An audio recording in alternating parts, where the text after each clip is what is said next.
ಬಗ್ಗೆ ಇಂತಹ ಒಂದು ಸಂಸ್ಮರಣೆಯ ಕಾರ್ಯಕ್ರಮವನ್ನು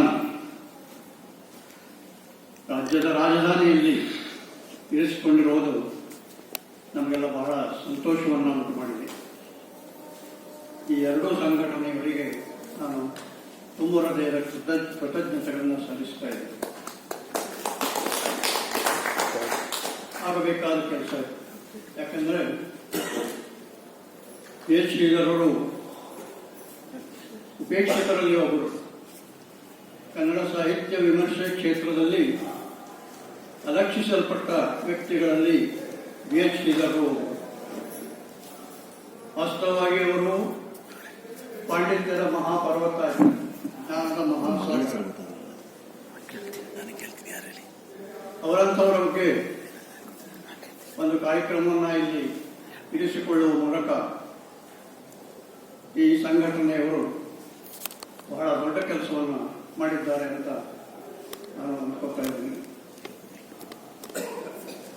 ಬಿ ಎಚ್ ಶ್ರೀಧರರ ಕುರಿತು ನಾನು ಒಂದು ಪುಸ್ತಕವನ್ನು ಬರೆದದ್ದು ಈಗ ಸಾಹಿತ್ಯವರು ಇಲ್ಲಿ ಹೇಳಿದರು. ವಾಸ್ತವವಾಗಿ ಈ ಕೃತಿ ಹೊರಗೆ ಬರಲಿಕ್ಕೆ ಕಾರಣರಾದವರು ಇಲ್ಲೇ ಇದ್ದಾರೆ, ಶ್ಯಾಮಂ ಕೃಷ್ಣ.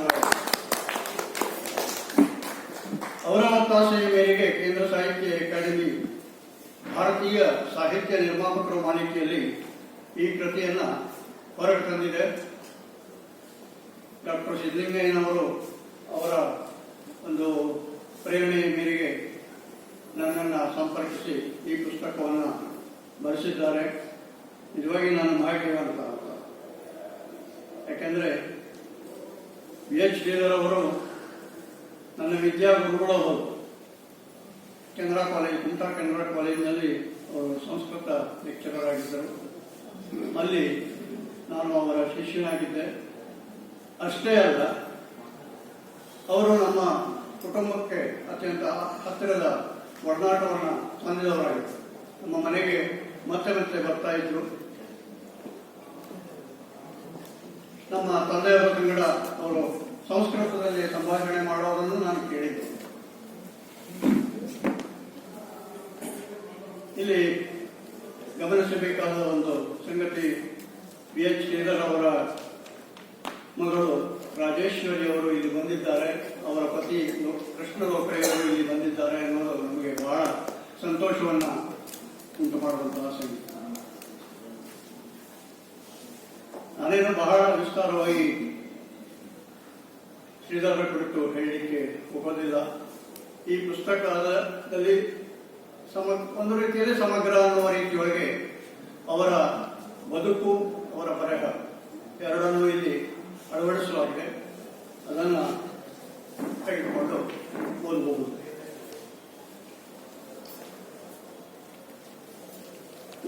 ಬದುಕು ಬಹಳ ಸಲ ನಮಗೆ ಹಲವು ರೀತಿಯ ಸವಾಲುಗಳನ್ನು ಒಡ್ಡುತ್ತದೆ. ಆ ಸವಾಲುಗಳನ್ನು ಎದುರಿಸಿ ನಮ್ಮ ಗುರಿಯನ್ನು ನಾವು ಸಾಧಿಸಬೇಕಾದರೆ ಒಂದು ರೀತಿ ಜಿಗುಟತನ ಬೇಕಾಗ್ತದೆ, ಆತ್ಮವಿಶ್ವಾಸ ಬೇಕಾಗ್ತದೆ, ಧೈರ್ಯ ಬೇಕಾಗ್ತದೆ, ತಾಳ್ಮೆಯೂ ಬೇಕಾಗ್ತದೆ. ಈ ಎಲ್ಲ ಗುಣಗಳು ಬಿ ಎಚ್ ಶ್ರೀಧರರಲ್ಲಿ ಇದ್ದು, ಆದ್ದರಿಂದಲೇ ಅವರು ಪ್ರತಿಕೂಲ ಪರಿಸ್ಥಿತಿಯ ನಡುವೆಯೂ ತಮ್ಮ ಗುರಿಯನ್ನು ಸಾಧಿಸಿದರು ಅನ್ನೋದನ್ನು ನಾವು ಗಮನಿಸಬೇಕಾಗುತ್ತದೆ. ದಕ್ಷಿಣ ಕನ್ನಡ ಜಿಲ್ಲೆಯಿಂದ ಅವರು ಉಡುಪಿ ಹತ್ತಿರ ಬಿಜೂರು ಅಂತ ಒಂದು ಸಣ್ಣ ಹಳ್ಳಿ, ಅಲ್ಲಿಯ ಒಂದು ಸಣ್ಣ ಪ್ರದೇಶ ಮೌಲಾಡಿ ಹೆಬ್ಬಾರರ ಮನೆತನ ಅನ್ನೋದು ಬಹಳ ಪ್ರಸಿದ್ಧವಾದದ್ದು. ಅವರ ಮನೆತನದಲ್ಲಿ ಹೆಚ್ಚಿನವರು ಎಲ್ಲರೂ ಪ್ರತಿಭಾವಂತರು, ಸುಸಂಸ್ಕೃತರು, ಸಾಂಸ್ಕೃತಿಕವಾದ ಅಭಿರುಚಿ ಇದ್ದವರು. ಕಾವ್ಯ ಇರಬಹುದು, ಯಕ್ಷಗಾನ ಇರಬಹುದು, ಎಲ್ಲ ರೀತಿಯಿಂದ ಅವರು ಉತ್ತಮ ಅಭಿರುಚಿಯನ್ನು ಇಟ್ಟುಕೊಂಡ ಪ್ರಸಿದ್ಧರಾದರು. ಒಂದು ವಿಷಯ ಗಮನಿಸಬಹುದು, ಶಿವರಾಮ ಕಾರಂತರು ಮೂಕಜ್ಜಿಯ ಕನಸುಗಳ ಬಗ್ಗೆ ಬರೆದಿದ್ದಾರೆ, ಸಿನಿಮಾನೂ ಆಗಿದೆ. ಆ ಮೂಕಜ್ಜಿ ಬಿ ಎಚ್ ಶ್ರೀಧರರ ಸೋದರತ್ತೆಯ ಮಗಳು. ಶ್ರೀಧರರ ಇನ್ನೊಬ್ಬರು ಸೋದರತ್ತೆಯ ಮಗ ಗೋಪಾಲ ಕೃಷ್ಣ ಅಡಿಗರು. ಅಡಿಗರಿಗೂ ಅವರಿಗೂ ತುಂಬಾ ಹತ್ತಿರದ ಬಾಲ್ಯದ ಒಡನಾಟ ಇದೆ. ಸೀತಾರಾಮ್ ಹೆಬ್ಬಾರ್, ಬೌಲಾಡಿ ಸೀತಾರಾಮ್ ಹೆಬ್ಬಾರ್ರ ಪುತ್ರರಾದ ಎಚ್ ಶ್ರೀಧರ್ ಅವರು ಶಿಕ್ಷಣದ ಹಸಿವು ಇತ್ತು, ಅವರಿಗೆ ಓದಿನ ಹಸಿವು ಇತ್ತು. ಆದರೆ ಶಿಕ್ಷಣವನ್ನು ಪಡೆಯುವುದು ಅಷ್ಟು ಸುಲಭವಾಗಿರಲಿಲ್ಲ. ಅವರ ಮನೆತನದ ಒಂದು ಪ್ರತಿಕೂಲ ಪರಿಸ್ಥಿತಿಯಿಂದಾಗಿ ಆ ಶಿಕ್ಷಣವನ್ನು ಪಡೆಯಲಿಕ್ಕೆ ಅವರು ಬಹಳ ಕಷ್ಟಪಡಬೇಕಾಗಿತ್ತು. ಬಾರ್ಕೋ ಕಡೆ ಪ್ರದೇಶದಿಂದ ಬೌಲಾಡಿಗೆ ಬಂದರು. ಬೌಲಾಡಿಯಿಂದ ಸೊರಬ್ ತಾಲೂಕಿನ ಅಂಡಿಗೆ ಎನ್ನುವಂತಹ ಊರಿಗೆ ಹೋದರು. ಅಲ್ಲಿ ಆನಂದರಾಯರು ಅನ್ನುವಂತಹ ಒಬ್ಬ ಜಮೀನ್ದಾರರ ತೋಟ ಮತ್ತು ಮನೆಗಳನ್ನ ನೋಡಿಕೊಂಡು ಅಲ್ಲಿ ಇವರ ತಂದೆ ಸೀತಾರಾಮ ಹೆಬ್ಬಾರ್ ಇದ್ದರು. ಅಂಡಿಗೆ ಶಿಕ್ಷಣ ಪಡಿಬೇಕು ಅಂದ್ರೆ ಮತ್ತೆ 4 ಮೈಲು ಅವರು ನಡಿಬೇಕಿತ್ತು. ಪ್ರಾಥಮಿಕ ಶಿಕ್ಷಣವನ್ನು ಅಲ್ಲಿ ಸೊರಬದಲ್ಲಿ ಮುಗಿಸಿದರು. ಮುಂದೆ ಸಾಗರ ಹೈಸ್ಕೂಲ್ನಲ್ಲಿ, ಸಾಗರದಲ್ಲಿ ಪ್ರೌಢ ಶಿಕ್ಷಣವನ್ನು ಪಡೆದರು. ಮೆಟ್ರಿಕ್ ಪಾಸ್ ಆದರು. ಮುಂದೇನು ಅನ್ನುವ ಪ್ರಶ್ನೆ ಇತ್ತು. ಅವರಿಗೆ ಸರಿಯಾದ ಮಾರ್ಗದರ್ಶನ ಮಾಡುವಂತಹ ಸ್ಥಿತಿ ಯಾರಿಗೂ ಇರಲಿಲ್ಲ. ಅವರ ಆ ಜಿಗುಟುತನ ಹೇಗಿತ್ತು ಅಂದರೆ, ಮ್ಯಾಟ್ರಿಕ್ ಪಾಸ್ ಆದ ನಂತರ ಮುಂದೆ ಕಾಲೇಜಿಗೆ ಸೇರಬೇಕು. ಆ ಆನಂದರಾಯರು ಒಂದು ದಾರಿ ತೋರಿಸಿದ್ರು. ಶ್ರೀಧರ ಕೈಯಲ್ಲಿ 12 ರೂಪಾಯಿಗಳನ್ನು ಕೊಟ್ಟು ಇನ್ನುಳಿದ 13 ರೂಪಾಯಿಗಳನ್ನು ಮನೆಯಿಂದ ತಕೊಂಡು ಮೈಸೂರಿಗೆ ಹೋಗಿ ಮಹಾರಾಜ ಕಾಲೇಜಿನಲ್ಲಿ ಅಡ್ಮಿಷನ್ ತಗೋಂತ ಅಂದರು. ಅಂದರೆ 25 ರೂಪಾಯಿ ಪ್ರವೇಶ ಶುಲ್ಕ ಇತ್ತು ಮೈಸೂರು ಮಹಾರಾಜ ಕಾಲೇಜಿನಲ್ಲಿ. ಆವಾಗ ಶ್ರೀಧರರು ಸಾಗರದಲ್ಲಿದ್ದರು. ಮೆಟ್ರಿಕ್ ಪಾಸ್ ಆದರು. ಸಾಗರದಿಂದ ಅವರ ಮನೆಗೆ ಅಂಡಿಗೆ ಹೋಗಬೇಕು ಅಂದ್ರೆ 23 ಮೈಲು. ಆ ದಿವಸ ಕೊನೆಯ ಬಸ್ ತಪ್ಪಿತ್ತು ಅವರಿಗೆ ಸಾಗರ ಅಂಡಿಗೆ ಕಡೆ ಹೋಗುವಂತ. ಮುಂದೇನು ಮಾಡಬೇಕು? ಇರೋದು ಒಂದೇ ದಿವಸ. ಮರು ದಿವಸ ಮೈಸೂರಿಗೆ ಹೋಗಿ ಅಡ್ಮಿಷನ್ ಮಾಡಬೇಕು. ಕೊನೆಯ ದಿವಸ ಇಲ್ಲಾದ್ರೆ ತಪ್ಪು ಹೋಗ್ತದೆ. ಇಂತಹ ಪರಿಸ್ಥಿತಿಯಲ್ಲಿ ಸಂಜೆ 4 ಗಂಟೆ ನಂತರದಲ್ಲಿ ಒಂದು ಪೆಟ್ಟಿಗೆ ತಗೊಂಡು ಆ ಬೆಂಕಿ ಕಡ್ಡಿಯನ್ನ ಕೀರ್ತಾ 23 ಮೈಲು ರಾತ್ರಿ ನಡ್ಕೊಂಡು ಮನೆಗೆ ಹೋಗ್ತಾರೆ. 23 ಮೈಲು ಕಿಲೋಮೀಟರ್. ಮನೆಗೆ ಹೋಗುವಷ್ಟರಲ್ಲಿ ಕಾಲು ಬಾತಿತ್ತು. ತಾಯಿ ಪಾಪ ಎಣ್ಣೆ ಮಜ್ಜಿ ಮಲಗಿಸಿದರು. ಮಲಗಲಿಕ್ಕೆ ಸಮಯ ಇಲ್ಲ, ಮರು ದಿವಸ ಹೋಗಲೇಬೇಕು ಅನಿಸುತ್ತೆ. ಅಂತೂ 13 ರೂಪಾಯಿ ತಗೊಂಡು ಗಾಡಿ ಖರ್ಚಿಗೆ ತಗೊಂಡು ಮೈಸೂರಿಗೆ ಹೋಗಿ ಅಡ್ಮಿಷನ್ ಮಾಡಿದ್ರು. ಊಟ ಪರಿಚಿತ ಪ್ರದೇಶ ಅಲ್ಲ ಅವರಿಗೆ ಮೈಸೂರು. ಯಾರು ಇಲ್ಲ. ಕೊನೆಗೆ ಅಲ್ಲಿ ಒಂದೊಂದು ದಿವಸ ಒಬ್ಬೊಬ್ಬರ ಮನೆಯನ್ನ ಆಧರಿಸಿಕೊಂಡು ಒಂದು ದಿವಸ ಸಿಗಲಿಲ್ಲ. ಬುಧವಾರ ದಿವಸ ಊಟ ಇರಲಿಲ್ಲ, ಯಾರದ್ದು ಮನೆ ಸಿಗಲಿಲ್ಲ. ಉಪಹಾರದಿಂದ ಮಾಡಿಕೊಂಡು ಅವರು ಕಲಿಬೇಕು. ಇಂತಹ ಹಲವು ಬಗೆಯ ಕಷ್ಟಗಳ ಒಂದು ಇದನ್ನು ದಾಟಿಕೊಂಡು ಅವರು ತಮ್ಮ ಗುರಿಯನ್ನು ಸಾಧಿಸಿದರು ಶ್ರೀಧರರು. ಆದರೆ ಶ್ರೀಧರರು ಅದೃಷ್ಟವಂತರು. ಮೈಸೂರಿನ ಘನ ವಿದ್ವತ್ ಪರಂಪರೆಯ ಎಲ್ಲ ಸಾರವನ್ನು ಹೀರಿಕೊಂಡು ಅವರು ಬೆಳೆದರು. ಅವರ ಅದೃಷ್ಟದಿಂದ ಅವರಿಗೆ ಸಿಕ್ಕಂತ ಗುರುಗಳು ಎಂತೆಂಥವರು: DL ನರಸಿಂಹಾಚಾರ್ಯ, AR ಕೃಷ್ಣಶಾಸ್ತ್ರಿ, ನಾ ಕಸ್ತೂರಿ, ಕುವೆಂಪು, DL ನರಸಿಂಹಯ್ಯ, ಇವರೆಲ್ಲ ಅವರಿಗೆ ಗುರುಗಳಾಗಿ ಸಿಕ್ಕಿದರು ಮಹಾರಾಜ ಕಾಲೇಜ್. ಇದು ಅವರ ಒಂದು ಆ ಓದಿನ ಹಸಿವಿಗೆ, ಜ್ಞಾನದ ಹಸಿವಿಗೆ ಪೂರಕವಾದಂತಹ ಸಂಗತಿಯಾಗಿತ್ತು. ಆ ಗುರುಗಳನ್ನ ಆವಾಗ ಹೇಗಿತ್ತು ಅನ್ನೋದನ್ನು ನಾವು ಗಮನಿಸಬೇಕು. ಮುಖ್ಯವಾಗಿ ಇವರನ್ನ ಎಷ್ಟು ಆತ್ಮೀಯವಾಗಿ ಅವರು ನೋಡ್ತಾ ಇದ್ರು ಅಂದ್ರೆ, ಶ್ರೀಧರ DL ನರಸಿಂಹಾಚಾರ್ಯರು ಈ ಕಾಲೇಜು ಕ್ಲಾಸ್ ಮುಗಿದ ನಂತರ ತಮ್ಮ ಮನೆಯವರೆಗೆ ಅವ್ರನ್ನ ಕರ್ಕೊಂಡು ಹೋಗ್ತಿದ್ದರು. ದಾರಿಯುದ್ದಕ್ಕೂ ಪ್ರಶ್ನೋತ್ತರ, ಶಿಷ್ಯ ಕೇಳಬೇಕು, ಗುರು ಹೇಳಬೇಕು. ಇನ್ನುಳಿದ ಗುರುಗಳು ಹಾಗೆ ಶ್ರೀಧರರನ್ನ ಬಹಳ ಪ್ರೀತಿಸ್ತಾ ಇದ್ರು, ಅವರಿಗೆ ಮಾರ್ಗದರ್ಶನ ಮಾಡ್ತಾ ಇದ್ರು. ಒಮ್ಮೆ ಡಿ.ಎಲ್. ನರಸಿಂಹಾಚಾರ್ಯ ಅವರ ಪತ್ನಿ ಕೇಳಿದಂತೆ, ಯಾಕೆ ಸುಮ್ಮನೆ ಆ ಹುಡುಗನ ದಡಿಸ್ತೀರಿ, ಇಲ್ಲಿವರೆಗೆ ಕರ್ಕೊಂಡ್ಬಂದು ಅಂತ ಕೇಳಿದಂತೆ. ನಾನೇ ಕೊಡ್ತಾ ಇದ್ದೆ ಅಲ್ಲಿ ಹೆಲ್ಪ್ ಆಗಲಿ ಅನ್ನೋ ದೃಷ್ಟಿಯಿಂದ. ಆ ರೀತಿಯಾಗಿ ಅವರು ಶಿಕ್ಷಣವನ್ನು ಪಡೆದುಕೊಂಡಿದ್ರು ಅನ್ನೋದನ್ನು ನಾವು ಗಮನಿಸಬೇಕು. BA ಪಾಸ್ ಆಯಿತು, ಮತ್ತೆ ಸಮಸ್ಯೆ, ಶಿಕ್ಷಣವನ್ನು ಮುಂದುವರಿಸುವುದು ಹೇಗೆ ಅಂತ. ಬೆಂಗಳೂರಿಗೆ ಹೋಗಿ ಯಾವುದೋ ಪ್ರಿಂಟಿಂಗ್ ಪ್ರೆಸ್ನಲ್ಲಿ ಕೆಲಸಕ್ಕೆ ಸೇರಿದ್ರು.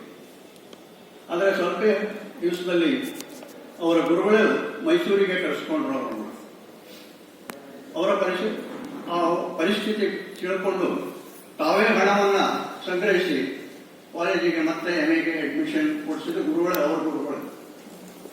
ಈ ರೀತಿಯಾಗಿ ಅವರಿಗೆ MA ಮುಂದುವರಿಸಲಿಕ್ಕೆ ಅವಕಾಶ ಆಯಿತು. MA ಮುಗಿಸಿದ ನಂತರ ಮತ್ತೆ ಸಮಸ್ಯೆ, ಕೆಲಸ ಎಲ್ಲಿದೆ, ಕೆಲಸ ಬೇಕು. ಆದರೆ ಅಂತಹ ಘನ ವಿದ್ವಾಂಸರಿಗೂ ಅಷ್ಟು ಸುಲಭವಾಗಿ ಕೆಲಸ ಸಿಗಲಿಲ್ಲ, ಮತ್ತೆ ಅಲ್ದಾಡಬೇಕಾಯಿತು. ಕೊನೆಗೆ ಪುಣೆಯಲ್ಲಿ ಒಂದು ಮಿಲಿಟರಿ ಆಫೀಸ್ನಲ್ಲಿ ಒಂದು ಕೆಲಸ ಖಾಲಿ ಇದ್ದದ್ದು ಗೊತ್ತಾಯಿತು. ಅರ್ಜಿ ಹಾಕಿದ್ರು, ಕೆಲಸವೂ ಸಿಕ್ತು. ಅದಕ್ಕೆ ಎಲ್ಲಿ ಶ್ರೀಧರಂತ ವಿದ್ವಾಂಸರು, ಎಲ್ಲಿಯ ಮಿಲಿಟರಿ ಆಫೀಸು, ಎತ್ತರದಿಂದ ಎತ್ತರ ಸಂಬಂಧವ ನನಗೆ ಒಂದಕ್ಕೊಂದು ಸಂಬಂಧ ಇದ್ದಂಥದ್ದು. ಆದರೂ ಅನಿವಾರ್ಯ ಪುಣೆಗೆ ಹೋಗಿ ಕೆಲಸಕ್ಕೆ ಸೇರಿಕೊಂಡ್ರು ಮಿಲಿಟರಿ ಆಫೀಸ್ನಲ್ಲಿ. ಒಂದು ದಿವಸ ಅಕಸ್ಮಾತ್ ಹಾಗೆ ಹೋಗುವಾಗ, ಕನ್ನಡ ಮಾತಾಡ್ಕೊಂಡು ತಮ್ಮ ಗೆಳೆಯರ ಜೊತೆಗೆ ಹೋಗುವಾಗ ಅಲ್ಲಿ ಮತ್ತೊಂದು ಧ್ವನಿ ಕೇಳಿಸ್ತು. ಯಾರಿಗೂ ಈ ಮರಾಠಿಮಯವಾದಂತಹ ಪ್ರದೇಶದಲ್ಲಿ ಕನ್ನಡವನ್ನು ಮಾತಾಡ್ತಾ ಹೋಗುವರು ಅಂತ ಅವರು ಕೇಳಿದ್ರು. ಯಾರು ಕೇಳಿದ್ದು? ದರಾ ಬೇಂದ್ರೆಯವರು. ಬೇಂದ್ರೆಯವರು ಅಲ್ಲಿ ಕೆಲಸ ಮಾಡ್ತಾ ಇದ್ರು, ಅವರು ಶಿಕ್ಷಕರಾಗಿ ಕೆಲಸ ಮಾಡ್ತಾ ಇದ್ರು. ಆದ್ಮೇಲೆ ಬೇಂದ್ರೆಯವರ ಪರಿಚಯ ಸ್ವಲ್ಪ ಇತ್ತು ಅವರಿಗೆ ಮೊದಲಿಂದ. ಆದರೆ ಪುಣೆ ಹೋದ ನಂತರದಲ್ಲಿ ಅಲ್ಲಿ ಭೇಟಿಯಾದ ನಂತರ ಇನ್ನೂ ಹೆಚ್ಚು ಆತ್ಮೀಯವಾದಂತಹ ಒಡನಾಟ ಬೇಂದ್ರೆಯವರ ಜೊತೆಗೆ. ಪುಣೆಯಲ್ಲಿ ಸ್ವಲ್ಪ ಕಾಲ ಕೆಲಸ ಮಾಡಿದ ನಂತರ ಅದೃಷ್ಟವಶ ಒಬ್ಬರು ಪರಿಚಿತರು ಭಟ್ಕಳದ ಆಂಗ್ಲೋ ಉರ್ದು ಮೀಡಿಯಂ ಸ್ಕೂಲ್ನಲ್ಲಿ ಕೆಲಸ ಇದೆ ಅಂತ, ಶಿಕ್ಷಕ ಕೆಲಸ ಇದೆ ಅಂತ ತಿಳಿಸಿದ್ರು. ಆಗ ಮತ್ತೆ ಭಟ್ಕಳಕ್ಕೆ ಬಂದರು. ಭಟ್ಕಳದಲ್ಲಿ ಆ ಹೈಸ್ಕೂಲ್ನಲ್ಲಿ 4 ವರ್ಷ ಶಿಕ್ಷಕರಾಗಿ, ಮುಖ್ಯಾಧ್ಯಾಪಕರಾಗಿ ಕೆಲಸ ಮಾಡಿದ್ರು. ಅಲ್ಲಿಂದ ಅವರು ಹುಬ್ಬಳ್ಳಿಗೆ ಕರ್ಮವೀರ ಪತ್ರಿಕೆಯ ಉಪಸಂಪಾದಕರಾಗಿ ಸೇರಿಕೊಂಡರು. ಮತ್ತೆ 4 ವರ್ಷ ಹುಬ್ಬಳ್ಳಿಯಲ್ಲಿದ್ದರು, 5 ವರ್ಷ.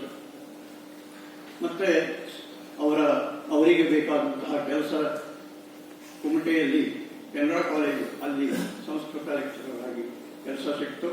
ಅಲ್ಲಿ ಸ್ವಲ್ಪ ವರ್ಷ ಮಾಡಿ 11 ವರ್ಷ ಕೆನರಾ ಕಾಲೇಜಿನಲ್ಲಿ. ಮುಂದೆ ಶಿರ್ಸಿ ಕಾಲೇಜಿಗೆ ಬಂದರು.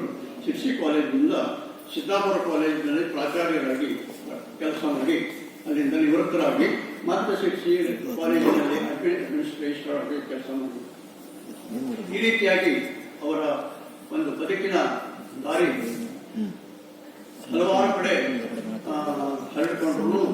ಕೊನೆಗೆ ಅದು ಒಂದು ಒಳ್ಳೆಯ ಸ್ಥಿತಿಗೆ ತಲುಪುವುದನ್ನು ನಾವು ಗಮನಿಸಬೇಕು. ಮುಖ್ಯವಾಗಿ ಶ್ರೀಧರ ಓದುವ ಹಸಿವು ಹೇಗಿತ್ತು ಅನ್ನೋದಕ್ಕೆ ಒಂದು ಉದಾಹರಣೆ. ಮೈಸೂರಿನ ಮಹಾರಾಜ ಕಾಲೇಜಿನಲ್ಲಿ ಇದ್ದಾಗ ಆ ಕಾಲೇಜಿನ ಗ್ರಂಥಾಲಯದ ಕಿರಿಕೆಯನ್ನೇ ತಮ್ಮ ಹತ್ತಿರ ಇಟ್ಕೊಂಡು ರಾತ್ರಿ 2 ಗಂಟೆವರೆಗೂ ಓದ್ತಾ ಇದ್ರು. ಓದಿ ರಾತ್ರಿ ನಂತರದಲ್ಲಿ ಆ ಕಿರಿಕೆಯನ್ನು ವ್ಯವಸ್ಥಾಪಕರಿಗೆ ತಲುಪಿಸ್ತಾ ಇದ್ರು. ಒಂದು ಸಂದರ್ಭದಲ್ಲಿ ಇಡೀ ಒಂದು ಶಬ್ದಕೋಶವನ್ನೇ, ಹಳಗನ್ನಡ ಶಬ್ದಕೋಶವನ್ನ ನಕಲು ಮಾಡಿದ್ರು ಕುತ್ಕೊಂಡು ಪೂರ್ತಿಯಾಗಿ.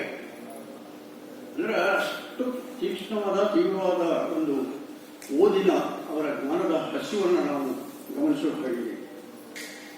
ಅಲ್ಲಿ ಇದರಿಗೆ ಮೈಸೂರು ಬೇರೆ ಬೇರೆ ರೀತಿಯಿಂದ ಅವರ ಒಂದು ಪ್ರತಿಭೆಗೆ ಅವಕಾಶವನ್ನು ಮಾಡಿಕೊಟ್ಟದನ್ನು ನಾವು ಕಾಣ್ತೇವೆ.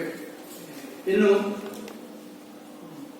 ಒಂದು ಸಂಕ್ಷಿಪ್ತವಾಗಿ ಅವರ ಜೀವನದ ಬಗ್ಗೆ 1-2 ಮಾತು ಹೇಳೋದಾದರೆ, 1918 ಏಪ್ರಿಲ್ 24ರಂದು ಅವರು ಜನಿಸಿದ್ದು. ಅದೇ ಏಪ್ರಿಲ್ 24 ದಿನಾಂಕದ 1990ರಲ್ಲಿ ಅವರು ನಿಧನರಾದರು. ಅಂದರೆ 70 ವರ್ಷ 72 ವರ್ಷ ಸುಮಾರು.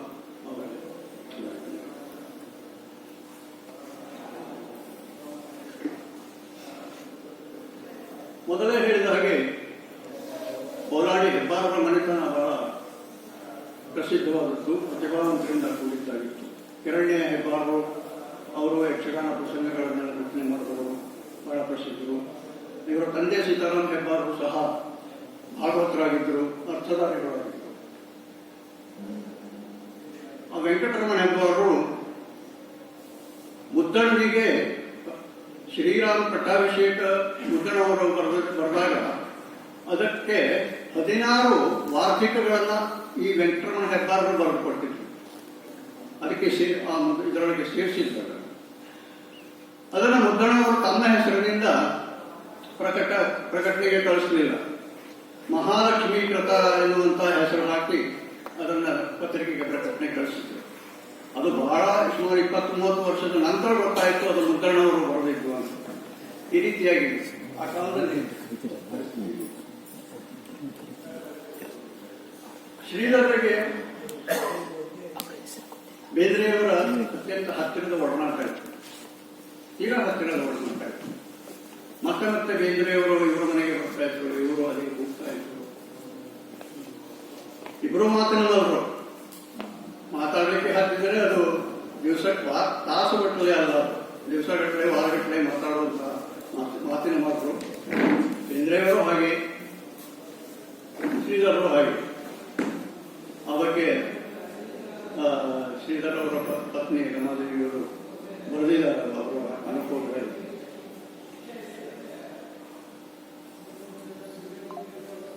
ಸಂಕ್ಷಿಪ್ತವಾಗಿ ನಾನು ಅವರ ಸಾಹಿತ್ಯದ ಕೆಲವು ವಿಷಯಗಳನ್ನಷ್ಟೇ ಇಲ್ಲಿ ಪ್ರಸ್ತಾಪಿಸ್ತಾ ಇದ್ದೇನೆ.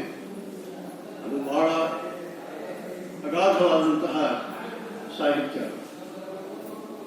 ಸುಮಾರು 58 ಕೃತಿಗಳು, 56 ಕೃತಿಗಳು ಮಾಡಲು ಸಿಕ್ಕಿದ್ದು. ಆ ನಂತರದಲ್ಲಿ ಅವರ ಮಗ ರಾಜಶೇಖರ್ ಹೆಬ್ಬಾರ್ ಅವರು ಪ್ರಯತ್ನಪಟ್ಟು ಬೇರೆ ಬೇರೆ ರೀತಿಯಲ್ಲಿ ಸಂಗ್ರಹಿಸಿ ಮತ್ತೆ ಕೆಲವು ಒಟ್ಟಿನಲ್ಲಿ ಇಲ್ಲಿ ಬೆಂಗಳೂರಿನ ತೇಜು ಪ್ರಕಾಶ್ ಎಂದವರು ಅವರ ಸಾಹಿತ್ಯದ 8 ಸಮಗ್ರ ಸಂಪುಟಗಳನ್ನು ಹೊರತಂದಿದ್ದಾರೆ. ಅವರ ಸಮಗ್ರ ಸಾಹಿತ್ಯ ಇನ್ನೂ 2 ಸಂಪುಟಗಳು ಈ ಸದ್ಯದಲ್ಲಿ ಬರೋದಿದೆ ಅಂತ ಹೇಳಿದರು. ಅವರ ಅಪ್ರಕಟಿತ ಕವನಗಳ ಸಂಗ್ರಹವೊಂದು ಮತ್ತು ಅವರ ಇಂಗ್ಲಿಷ್ ಬರಹಗಳ ಸಂಕಲನವೊಂದು, ಇವು 2 ಇನ್ನು ಮುಂದಿನ ದಿವಸಗಳಲ್ಲಿ ಅವು ಪ್ರಕಟಣೆ ಕಾಣ್ತಾ ಇವೆ. ಈ ರೀತಿಯಾಗಿ ಬಹಳ ಅಗಾಧವಾದ ಸಾಹಿತ್ಯ ರಚನೆ ಅವರು. ಶ್ರೀಧರರ ಸಾಹಿತ್ಯ ಶೈಲಿಯ ದೃಷ್ಟಿಯಿಂದ ಹೇಳೋದಾದ್ರೆ 2 ಬಗೆಯಿಂದ ವಿಂಗಡಿಸಬಹುದು ಅವರ ಸಾಹಿತ್ಯ. ನನಗೆ ನೆನಪಾಗುವ ಹಾಗೆ ವಜ್ರಾವತಿ ಕಠೋರಾಣಿ, ಮೃದೂನಿ ಕುಸುಮಾದ ಪ್ರಿಯ, 2 ಬಗೆಯಲ್ಲಿ ಅವರ ಗದ್ಯ ಸಾಹಿತ್ಯ, ವಿಮರ್ಶೆ, ವೈಚಾರಿಕ ಲೇಖನಗಳು ಇವನ್ನು ನಾವು ಗಮನಿಸಿದರೆ ಅವು ಬಹಳ ಗಡುಸಾದಂತಹ ಶೈಲಿಯಲ್ಲಿ ಅವರು ಬರೆದಿದ್ದನ್ನು ನಾವು ನೋಡಬಹುದು. ಆದರೆ ಉಳಿದ ಮಕ್ಕಳ ಸಾಹಿತ್ಯವನ್ನು ಸಹ ಅವರು ರಚಿಸಿದ್ದಾರೆ. ಆಶ್ಚರ್ಯ ಅಂದರೆ ಅವರ ಶಿಶು ಸಾಹಿತ್ಯ ಗೀತೆಗಳನ್ನು ನೋಡಿದರೆ ಆಶ್ಚರ್ಯ ಅನಿಸ್ತದೆ. ಇದು ಶ್ರೀಧರರು ಬರೋದು ಹೌದು ಅನ್ನುವಷ್ಟು ಸರಳವಾದಂತಹ ಒಂದು ಸಾಹಿತ್ಯವನ್ನು ಅವರು ಮಕ್ಕಳ ಸಾಹಿತ್ಯವನ್ನು ಪಟ್ಟಿದ್ದಾರೆ. ಇದು ಬಹಳ ವಿಶಿಷ್ಟವಾದದ್ದು. ನನ್ನ ಗೆಳೆಯ ರಾಜ, ನೆಲಗಡಲೆಯ ಬೀಜ, ತಿನ್ನುವಲ್ಲಿ ಮಹಾಶೂರ, ಇದ್ದರೆ ಅದು ತಾಜ, ಇಂಥ ಅತ್ಯಂತ ಸರಳವಾದ ರೀತಿಯಲ್ಲಿ ಶಿಶುಗೀತೆಗಳನ್ನು ಸಹ ಅವರು ಬರೆದಿದ್ದಾರೆ.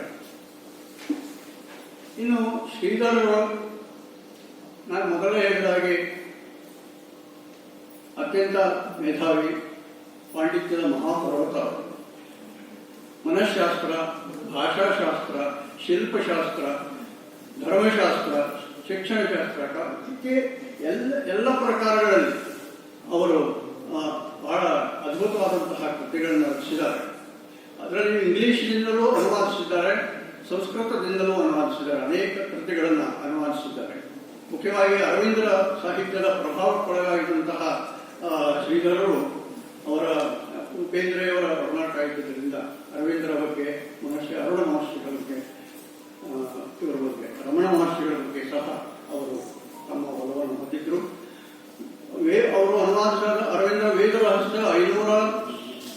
20 ಪುಟಗಳಷ್ಟು ವಿಸ್ತಾರವಾದದ್ದು ಇದರ ಅದರ ಸಂಕ್ಷಿಪ್ತ ರೂಪವನ್ನು ಅವರು ಹೊರಕೊಂಡಿದ್ದಾರೆ. ಅದೇ ರೀತಿಯಾಗಿ ಭಾರತೀಯ ಮೂರ್ತಿ ಶಿಲ್ಪ ಎನ್ನುವಂತಹ ಒಂದು ಕೃತಿಯನ್ನು ಅವರು ಶಿಲ್ಪಶಾಸ್ತ್ರಕ್ಕೆ ಸಂಬಂಧಪಟ್ಟು ಬರೆದಿದ್ದಾರೆ. ಭಾರತೀಯ ನಾಗರಿಕತೆಗೆ ಮನುವಿನ ಕೊಡುಗೆ ಎನ್ನುವಂತಹದ್ದು ಮನುಸ್ಮೃತಿಯ ಬಗ್ಗೆಯೂ ಅವರು ಒಂದು ಪುಸ್ತಕವನ್ನು ಬರೆದಿದ್ದಾರೆ. ಇನ್ನು ಮನಃಶಾಸ್ತ್ರಕ್ಕೆ ಸಂಬಂಧಪಟ್ಟ ಹಾಗೆ ಮಾನಸ ದರ್ಪಣ ಅನ್ನುವಂತಹ ಒಂದು ಬಹಳ ಅದ್ಭುತವಾದ ಕೃತಿಯನ್ನು ರಚಿಸಿದ್ದಾರೆ. ಅದೇ ರೀತಿ ಅವರು ಸೂತ್ರ ರೂಪದಲ್ಲಿ ರಚಿಸಿದಂತಹ 3 ಬಹಳ ಮಹತ್ವದ ಕೃತಿಗಳು ಅಂದರೆ ಕಾವ್ಯಸೂತ್ರ, ಜ್ಞಾನಸೂತ್ರ ಮತ್ತು ರಾಷ್ಟ್ರಸೂತ್ರ. ಇವು ಕನ್ನಡದಲ್ಲಷ್ಟೇ ಅಲ್ಲ, ಸಮಗ್ರ ಭಾರತೀಯ ಸಾಹಿತ್ಯದಲ್ಲಿಯೇ ಅಪರೂಪವಾದಂತಹ ಕೃತಿಗಳು ಅಂತ ಶ್ರೇಷ್ಠ ವಿಮರ್ಶಕರಾದ ಎಸ್ ಮೂರು ಅವರು ಅಂತಹ ಕಾವ್ಯಸೂತ್ರ, ಜ್ಞಾನಸೂತ್ರ ಮತ್ತು ರಾಷ್ಟ್ರಸೂತ್ರ ಈ 3 ಸೂತ್ರ ರೂಪದ ಕೃತಿಗಳು, ಬೃಹತ್ ಗ್ರಂಥಗಳು ಶ್ರೀಧರರಿಂದ ನಮ್ಮ ಕನ್ನಡಕ್ಕೆ ಲಭ್ಯವಾಗಿದೆ. ರವೀಂದ್ರರ ಬಗ್ಗೆ ಒಂದು ಕೃತಿಯನ್ನು ಬರೆದಿದ್ದಾರೆ. ಅದು ಈ ಮುದ್ದಣ ಮನೋರಮೆಯರ ಸಂವಾದದ ರೂಪದಲ್ಲಿ ಬರೆದಂತಹ ಒಂದು ಕೃತಿ. ಬಹಳ ಸ್ವಾರಸ್ಯಕರವಾದ ರೀತಿಯೊಳಗೆ ಅವರು ಕವಿ ರವೀಂದ್ರರ ಇಡೀ ಸಮಗ್ರ ಜೀವನವನ್ನ, ಸಾಹಿತ್ಯವನ್ನ ಆ ಕೃತಿಯಲ್ಲಿ ಅಳವಡಿಸಿದ್ದಾರೆ. ಮಕ್ಕಳಿಗಾಗಿ ಅವರು ಕನ್ನಡ ಪಟ ಅಭಿಮಾನಿಗಳು. ಅವರು ಹೇಳ್ತಾರೆ, ಕನ್ನಡ ನನ್ನ ತಂದೆ ಭಾಷೆ, ತಂದೆ ನುಡಿ, ತಾಯಿ ನುಡಿ ಮತ್ತು ಸಂಸ್ಕೃತ ನನ್ನ ತಂದೆ ನುಡಿ ಅನ್ನುವಂತಹ ಮಾತನ್ನು ಅವರು ಹೇಳ್ತಾರೆ. ಕನ್ನಡ ಕುರಿತಾಗಿ ಅದರಲ್ಲಿಯೂ ಈ ಕದಂಬ ಮಹಾರಾಜರ ವಂಶದ ಬಗ್ಗೆ 4 ಕೃತಿಗಳನ್ನು ಅವರು ರಚಿಸಿದರು. ಬನವಾಸಿ ಬಗ್ಗೆ ಸಂಶೋಧನಾತ್ಮಕವಾದ ರೀತಿಯೊಳಗೆ ಒಂದು ಕೃತಿಯನ್ನು ಪರಿಚಯಾತ್ಮಕ ಬರೆದಿದ್ದಾರೆ. ಇನ್ನು ಮಯೂರವರ ಶರ್ಮನ ಬಗ್ಗೆ ಒಂದು ನಾಟಕವನ್ನು ರೂಪದಲ್ಲಿ ಬರೆದಿದ್ದಾರೆ. ಅದೇ ರೀತಿ 4 ಕೃತಿಗಳು ಬರೀ ಅವರು ಐತಿಹಾಸಿಕವಾಗಿ ಮಯೂರವರ್ಮ ಮತ್ತು ಕದಂಬರ ಬಗ್ಗೆನೇ ಅವರು 4 ಕೃತಿಗಳು ಪ್ರಕಟ. ಇನ್ನು ವಿಚಾರ ವಿಜಯ ಅನ್ನುವಂತಹ ಒಂದು ಕೃತಿ ರಾಜನೀತಿ ಶಾಸ್ತ್ರಕ್ಕೆ ಸಂಬಂಧಪಟ್ಟಂತಹ ಕೃತಿ. ಮಕ್ಕಳಿಗಾಗಿ ಬತ್ತಲೇಶ್ವರ ಕವಿಯ ಕೌಶಿಕ ರಾಮಾಯಣವನ್ನ ಸರಳವಾದ ಕನ್ನಡದಲ್ಲಿ ಕಟ್ಟಿಕೊಟ್ಟಿದ್ದಾರೆ. ಸಹ್ಯಾದ್ರಿ ದರ್ಶನ ಅನ್ನುವಂಥದ್ದು ಬಹಳ ವಿಶಿಷ್ಟವಾದಂತಹ ಕಾವ್ಯ. ಅದು ಅಷ್ಟು ಸುಲಭವಾಗಿ ಅರಗುವಂತಹದ್ದು ಅಲ್ಲ. ಅದಕ್ಕೆ ಅರ್ಥಿಖಂಡ, ಬಹಖಂಡ ಅನ್ನುವಂಥ ರೀತಿಯೊಳಗೆ ಖಂಡಗಳನ್ನು ಮಾಡಿ ಸಹ್ಯಾದ್ರಿ ದರ್ಶನ ಅನ್ನುವಂತಹ ಒಂದು ಕೃತಿಯನ್ನು ರಚಿಸಿದ್ದಾರೆ. ಸಂಸ್ಕೃತ ಕನ್ನಡ ಬಾಂಧವ್ಯದ ಬಗ್ಗೆ ವಿಶೇಷವಾಗಿ ಒಂದು ಕೃತಿಯನ್ನು ರಚಿಸಿದ್ದಾರೆ. ಸುಭಾಷಿತಗಳ ಕುರಿತಾಗಿಯೇ ಒಂದು ಪ್ರತ್ಯೇಕವಾದ ಕೃತಿಯನ್ನು ರಚಿಸಿದ್ದಾರೆ. ಸುಮಾರು 500ಕ್ಕೂ ಹೆಚ್ಚು ಸುಭಾಷಿತಗಳ ಬಗ್ಗೆ ಆ ಕೃತಿಯೊಳಗೆ ನಮಗೆ ಎಲ್ಲ ಮಾಹಿತಿಗಳು ಮೂಲ ಸಂಸ್ಕೃತ ಮತ್ತು ಕನ್ನಡ ಎರಡೂ ರಚಿಸಿದ್ದಾರೆ.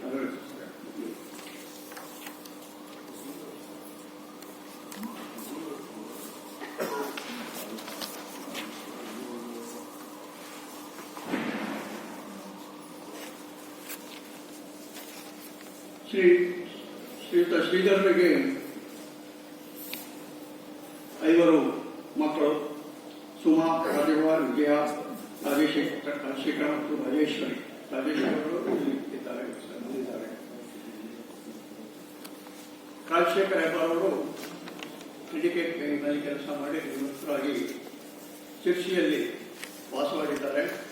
ಅವರು ಶ್ರೀಧರ ಸಮಗ್ರ ಸಾಹಿತ್ಯವನ್ನು ಪುನರ್ಮುದ್ರಣ ಮಾಡಿ ಕೊಡುವಂತಹ ಮಹತ್ವದ ಕೆಲಸವನ್ನು ಮಾಡ್ತಾ ಇದ್ದಾರೆ. ಒಬ್ಬರೆಯವರು ಎಲ್ಲರೂ ಸೇರಿ ಅವರು ಕೃತಿಗಳನ್ನು ನಮ್ಮ ಕನ್ನಡಕ್ಕೆ ಒಪ್ಪಿಸ್ತಾ ಇದ್ದಾರೆ. ಶಿರ್ಸಿಯಲ್ಲಿ BH ಶ್ರೀಧರ ಸಂಬಂಧಪಟ್ಟಂತೆ ಒಂದು ನೆನಪನ್ನು ಉಳಿಸಲಿಕ್ಕೆ BH ಶ್ರೀಧರ ಸಾಹಿತ್ಯ ಪ್ರಶಸ್ತಿ ಸಮಿತಿ ಒಂದು. ಆ ಸಮಿತಿ ಪ್ರತಿ ವರ್ಷ ಒಬ್ಬರಿಗೆ ಒಂದು ಪ್ರಶಸ್ತಿಯನ್ನು ಶ್ರೀಧರರ ಹೆಸರಿನಲ್ಲಿ ನೀಡ್ತಾ ಬಂದಿದೆ. ಶ್ರೀಧರರಿಗೆ ನಾನು ಮೊದಲೇ ಹೇಳಿದ ಹಾಗೆ ಅವರು ಅಲಕ್ಷಿಸಲ್ಪಟ್ಟವರು. ಅವರಿಗೆ ನಿಜವಾಗಿ ಸಿಗಬೇಕಾದಂತಹ ಸ್ಥಾನಮಾನಗಳು ದೊರಕಿಲ್ಲ ಅನ್ನೋದನ್ನು ನಾವು ಗಮನಿಸಬೇಕು. ಬಹಳ ಬೇಸರದಿಂದ ಗಮನಿಸಬೇಕಾಗುತ್ತದೆ. ರಾಜ್ಯ ಸಾಹಿತ್ಯ ಸಮ್ಮೇಳನದ ಅಧ್ಯಕ್ಷ ಆಗುವಂತಹ ಯೋಗ್ಯತೆ ಉಳ್ಳವರನ್ನ ಕೇವಲ ಜಿಲ್ಲೆಗೆ ಸೀಮಿತ ಮಾಡಿ ಉಳಿಸಿಲ್ಲ. ಇದು ಬಹಳ ಬೇಸರದ ಸಂಗತಿ. ಕರ್ನಾಟಕ ರಾಜ್ಯ ಸಾಹಿತ್ಯ ಅಕಾಡೆಮಿ ಬಹುಮಾನ ಅವರ ಕಾವ್ಯ ಸೂತ್ರಕ್ಕೆ ಸಿಕ್ಕಿದೆ. ಇಂತಹ ಕೆಲವು ಪ್ರಶಸ್ತಿಗಳನ್ನು ಅವರು ಪಡೆದಿದ್ದಾರೆ ನಿಜ. ಆದರೆ ವಾಸ್ತವವಾಗಿ ಅವರ ಆ ಅರ್ಹತೆಗೆ ತಕ್ಕಂತೆ ಯಾವ ಸ್ಥಾನಮಾನಗಳು ದೊರಕಿಲ್ಲ ಅನ್ನೋದನ್ನು ನಾವು ಬಹಳ ವಿಷಾದದಿಂದ ಗಮನಿಸಬೇಕಾಗುತ್ತದೆ. ಆದ್ದರಿಂದಲೇ ಇಂದು ಇಲ್ಲಿ ಈ ಒಂದು ಉಪನ್ಯಾಸದ ಕಾರ್ಯಕ್ರಮವನ್ನು ಇಟ್ಟುಕೊಂಡು ಸ್ವಲ್ಪ ಸಮಯದಲ್ಲಿಯೇ BH ಶ್ರೀಧರರ ಒಂದು ಜೀವನ ದರ್ಶನವನ್ನು ಮಾಡಿಸುವಂತಹ ಕೆಲಸವನ್ನು ಇಲ್ಲಿಯ ಗಾಯತ್ರಿಯವರು, ಸಮಿತಿಯವರು, ಸಪ್ತಕರವರು ಎಲ್ಲ ಸೇರಿ ಮಾಡಿದ್ದಾರೆ ಅನ್ನೋದು ಬಹಳ ಸಂತೋಷದ ಸಂಗತಿ. ಅವರ ಕುರಿತಾಗಿ ಇನ್ನೂ ವಿಸ್ತೃತವಾದ ಜೀವನ ಚರಿತ್ರೆ ಒಂದು ಬರಬೇಕಾಗಿದೆ. ಆ ಕೃತಿಯು ಇನ್ನು ಮುಂದೆ ಬರಲಿಕ್ಕಿದೆ. ನಾನು ಅದನ್ನು ಸುಮಾರು 300 ಪುಟಗಳಲ್ಲಿ ಅವರ ಸಾಹಿತ್ಯದ ವಿಚಾರ ಇದರಲ್ಲಿ ಪೂರ್ತಿಯಾಗಿ ಕೊಡಲಿಕ್ಕೆ ನನಗೆ ಸಾಧ್ಯ ಆಗಿಲ್ಲ. ಬಹಳ ಸಂಕ್ಷಿಪ್ತವಾಗಿ ಅಲ್ಲಿ ಮಾಹಿತಿಯನ್ನು ಸಂಗ್ರಹಿಸಿಕೊಟ್ಟಿದ್ದೇನೆ ಅಷ್ಟೇ. ಆದರೆ ವಾಸ್ತವವಾಗಿ ಅವರ ಸಾಹಿತ್ಯದ ಒಂದು ಆಳ, ಅವರ ಅಧ್ಯಯನ, ಅವರ ಭಾಷೆಯ ಮೇಲಿನ ಪ್ರಭುತ್ವ ಬಹಳ ಅದ್ಭುತವಾದ, ಅದು ಜನರಿಗೆ ಇನ್ನೂ ತಲುಪಿಲ್ಲ. ಆ ಕೆಲಸ ಮಾಡಬೇಕಾಗಿದೆ. ಅವರ ಬರೆಹ ಗಡಚಾದದ್ದು ನಿಜ, ಅರ್ಥ ಒಮ್ಮೆಲೆ ಅರಗಿಸಿಕೊಳ್ಳಲಿಕ್ಕೆ ಕಷ್ಟವಾದದ್ದು. ಸಾಮಾನ್ಯವಾಗಿ ನಾವು ಹೇಳ್ತೇವೆ ಓದಿದ್ರೆ ಅರ್ಥ ಆಗೋದಿಲ್ಲ. ಅರ್ಥ ಆಗಲಿಲ್ಲ ಅಂದ ಕ್ಷಣ ಅದರೊಳಗೆ ಅರ್ಥ ಇಲ್ಲ ಅಂತ ಅರ್ಥ ಅಲ್ಲ. ಬೇಂದ್ರೆಯವರ ಬಹಳಷ್ಟು ಬರೆಹಗಳನ್ನು ನಾವು ಅದೇ ರೀತಿ ಗಮನಿಸಬಹುದು. 4 ತಂತಿ ಉದಾಹರಣೆಗೆ 73ರಲ್ಲಿ ಅದಕ್ಕೆ ಜ್ಞಾನಪೀಠ ಪ್ರಶಸ್ತಿ ಬಂತು, 4 ತಂತಿಗೆ. ಆಗ ಹಲವರು ಅದಕ್ಕೆ ಆಕ್ಷೇಪಿಸಿ ಬರೆಹಗಳನ್ನು ಬರೆದರು. 4 ತಂತಿಗೆ ಕೊಟ್ಟಿದ್ದು ಸರಿಯಲ್ಲ, ಅರ್ಥ ಆಗೋದಿಲ್ಲ, ಅದು ಏನೂ ಅಲ್ಲ, ಬರೀ ಶಬ್ದಗಳು. ನಾವು ಕೇಳಿದ್ರೆ ಬೇಂದ್ರೆಯವರೇ ಸ್ವತಃ ಅದಕ್ಕೆ ಅರ್ಥವನ್ನ ಹೇಳ್ತಾ ಇದ್ರು. ನಾನು ಅವರ ಹತ್ರ ಕುಂತು ಅನೇಕ ಸಲ ಅವರ ಕವನಗಳ ಅರ್ಥವನ್ನು ಕೇಳ್ಕೊಂಡು ಅರ್ಧ ತಾಸು ಮುಕ್ಕಾಲು ಗಂಟೆ ಅವರ ವಿವರಣೆಗಳನ್ನು ಕೊಟ್ಟಿದ್ದು. ನನ್ನ ಶೃಂಗಾರ ಪತ್ರಿಕೆಯಲ್ಲಿ ಅವರು ಪ್ರತಿ ಸಲ ಒಂದೊಂದು ಕವನವನ್ನು ಕೊಟ್ಟಿದ್ರು ನನಗೆ, ನನ್ನ ಮೇಲಿನ ಪ್ರೀತಿ. ಅದರಲ್ಲಿ ಕೆಲವು ಅರ್ಥ ಆಗಲಿ ಅಂದಾಗ ನಾನು ಅವರ ಹತ್ರ ಹೋಗೇ ಕೇಳ್ತಿದ್ದೆ, ಅವರ ಮನೆಯಲ್ಲೇ ಕುಂತು. ಬಹಳ ಸುಂದರವಾಗಿ ಅದಕ್ಕೆ ವಿವರಣೆ ಕೊಡ್ತಾ ಇದ್ದೆ. ಆ ರೀತಿಯಾಗಿ ನಾವು ಆ ಲೆವೆಲ್ಗೆ ನಮಗೆ ಹೋಗ್ಲಿಕ್ಕೆ ಆಗೋದಿಲ್ಲ.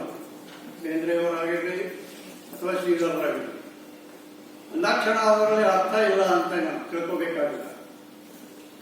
ಆ ಮಟ್ಟಕ್ಕೆ ನಾವು ಬೆಳಿಬೇಕಾಗ್ತದೆ, ಅದು ಬೇರೆ ಪ್ರಶ್ನೆ. ಇನ್ನು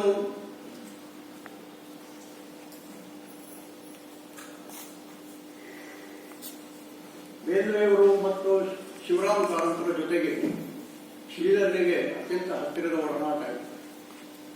ಕೇವಲ ಒಡನಾಟ ಅಲ್ಲ, ಶ್ರೀಧರರು ಕಾರಂತ ಮತ್ತು ಬೇಂದ್ರೆಯವರಿಗೆ ಸರಿಸಮನಾದ ವ್ಯಕ್ತಿತ್ವ ಉಳ್ಳವರಾಗಿದ್ದಾರೆ.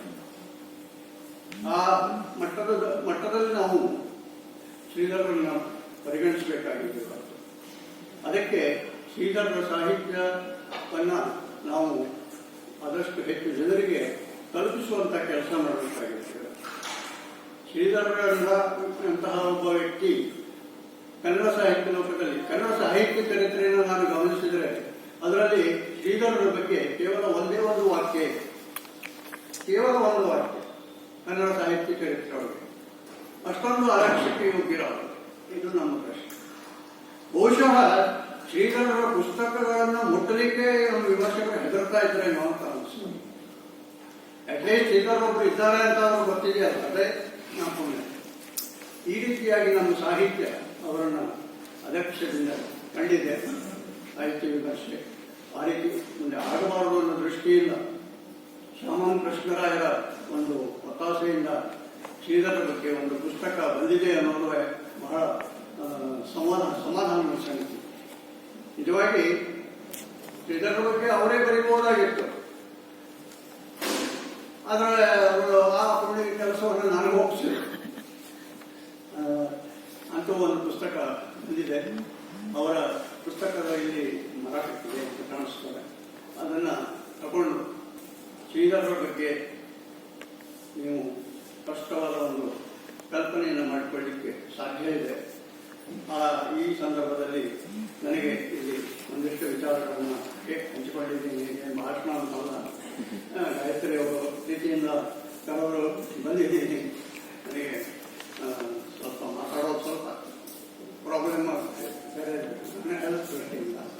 ಅದಕ್ಕೆ ಅದರ ಕೊಟ್ಟ ಸಮಯದೊಳಗೆ ನಾನು ಮುಗಿಸಲಿಕ್ಕೆ ಪ್ರಯತ್ನ ಮಾಡ್ತಾ ಇದ್ದೇನೆ.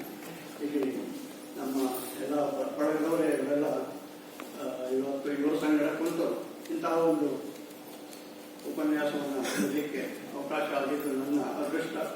ಮತ್ತೊಮ್ಮೆ ತಮಗೆಲ್ಲ ವಂದನೆಗಳನ್ನು ಕೃತಜ್ಞತೆಗಳನ್ನು ಅರ್ಪಿಸಿ ನನ್ನ ಮಾತು